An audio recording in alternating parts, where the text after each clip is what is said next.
SCO में जब PM Modi और जिनपिंग की मुलाकात होने के कयास लगाए जा रहे हैं, तब भारतीय सेना बंगाल की खाड़ी में चीन के दुश्मन जापान के साथ नौसैनिक अभ्यास कर रही है। हाल ही में भारत ने क्वाड के बाकी देशों के साथ मिलिट्री ड्रिल की थी। इन सब के बावजूद जिनपिंग प्रधानमंत्री मोदी से मिलना चाहेंगे। मोदी से मुलाकात को लेकर जिनपिंग की क्या है मजबूरियां, इस रिपोर्ट में देखिए। एससीओ बैठक के लिए रवाना होने से पहले भारतीय प्रधानमंत्री भूटान के राजा से मिलकर रिश्तों को मजबूत करने की बात कहते हैं। भारत के रक्षा मंत्री अमेरिकी रक्षा मंत्री से टेलीफोन पर बातचीत करके पाकिस्तान को F-16 को लेकर दी जाने वाली मदद पर आपत्ति जताते हैं।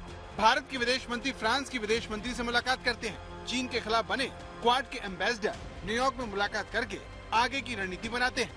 हिंदुस्तान, रूस और अमेरिकी खेमों की खींचतान के बीच पूरे राजनीतिक विवेक और कुशल कूटनीति का इस्तेमाल कर रहा है, जिसने कहीं न कहीं चीन को नरम पड़ने के लिए मजबूर कर दिया है। एससीओ बैठक में हिस्सा लेने से पहले प्रधानमंत्री मोदी ने भूटान के राजा से मुलाकात की। भूटान भी हिंदुस्तान की तरह चीन के विस्तारवाद का विरोध कर रहा है, जिसमें हिंदुस्तान भूटान के साथ हर कदम पर खड़ा है। इन तस्वीरों से शायद भारत यही संदेश देना चाहता है। समरकंद में नरेंद्र मोदी और शी जिनपिंग के बीच मुलाकात की संभावनाओं पर दोनों देशों की ओर से अभी तक कुछ भी साफ साफ नहीं कहा गया है। चीनी विदेश मंत्रालय की प्रवक्ता माओ निंग ने दोनों नेताओं के बीच मुलाकात की संभावनाओं पर कुछ भी कहने से इनकार कर दिया, लेकिन वो दोनों नेताओं के संपर्क में रहने का हवाला देना नहीं भूली। जिस तरह से इस शिखर सम्मेलन से कुछ घंटे पहले ही पेट्रोल पॉइंट 15 से दोनों देशों के सैनिक हटे हैं, उसने नई संभावनाओं को जन्म दिया है।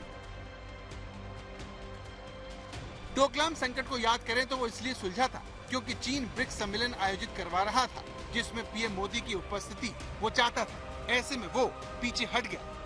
चीन इस समय कई तरह की चुनौतियां झेल रहा है। दुनिया भर में चीन के प्रति इतना नकारात्मक रुख कभी नहीं रहा। वहीं ताइवान के मुद्दे पर भी अमेरिकी रुख में सख्ती आई है। ऐसे में पीएम मोदी के साथ जिनपिंग की मुलाकात से चीन को ही फायदा होगा।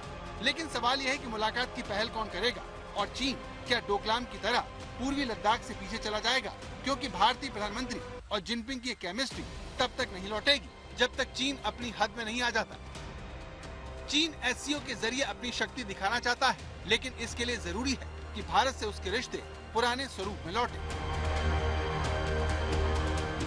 क्योंकि अगले साल यानी 2023 में एससीओ की मेजबानी भारत करेगा। यानी चीन के राष्ट्रपति शी जिनपिंग को इस सम्मेलन में हिस्सा लेने के लिए भारत आना होगा, जिसके लिए जरूरी है कि भारत के साथ चीन के रिश्ते 2020 से पहले के दौर में पहुंचे, जब दोनों देश एक दूसरे के साथ मिलकर आगे बढ़ने की बातें करते थे। पीएम मोदी 30 घंटों के लिए समरकंद जा रहे हैं, जिसमें एससीओ के इतर वो पहले रूसी राष्ट्रपति व्लादिमीर पुतिन और फिर मेजबान देश उज्बेकिस्तान के राष्ट्रपति से मिलेंगे।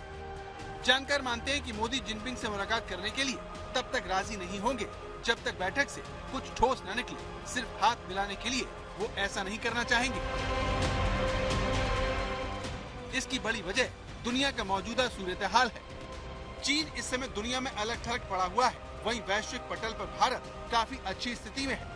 ऐसे में सिर्फ फोटो खिंचवाने के लिए शी जिनपिंग और मोदी की मुलाकात जिनपिंग के लिए पासा पलटने जैसा दांव होगी, क्योंकि वो वापस आकर ये कहेंगे कि भारत के साथ कोई समस्या नहीं है। ये स्थिति भारत के लिए किसी भी लिहाज से फायदेमंद नहीं होगी। इसीलिए एससीओ प्लेटफॉर्म इस बार वर्ल्ड ऑर्डर को प्रभावित करने वाला साबित होने जा रहा है।